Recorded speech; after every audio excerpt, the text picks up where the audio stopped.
Pérou News aujourd'hui, tout ce que vous devez savoir sur le Pérou. Tragédie au restaurant Panquita à Miraflores. Pour la police, ce serait un crime accidentel en visionnant les vidéos. La tragédie du restaurant Panquita à Miraflores, le 31 octobre, a déclenché une série d'événements qui ont choqué la communauté.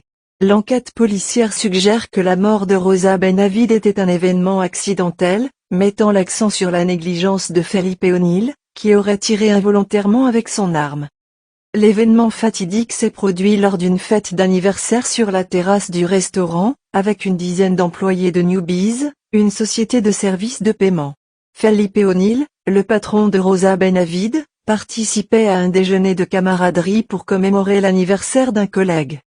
La tragédie a été enregistrée dans une vidéo qui montre O'Neill assis en bout de table, tandis que Rosa occupait une chaise au centre du groupe. Dans le kangourou d'O'Neill se trouvait un pistolet modèle P10S de 9 mm.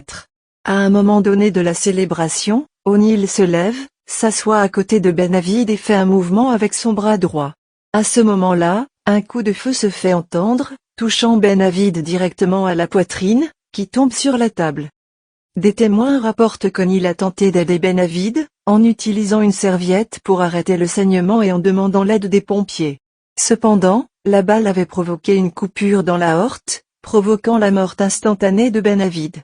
Choqué à la vue de son ami décédé, O'Neill fait une dépression nerveuse et se dirige vers sa voiture garée devant le restaurant. Là, il appelle son meilleur ami, lui annonçant que sa vie était devenue misérable. Dans une issue tragique, O'Neill se tire une balle dans la tête avec son propre pistolet. L'enquête policière révèle que l'arme a été rayée, avec la balle prête à tirer et sans le cran de sécurité. On suppose qu'O'Neill, en essayant de retirer un objet de l'étui à côté du pistolet, a accidentellement activé la gâchette. L'examen du kangourou confirme la présence d'un trou dans le tissu.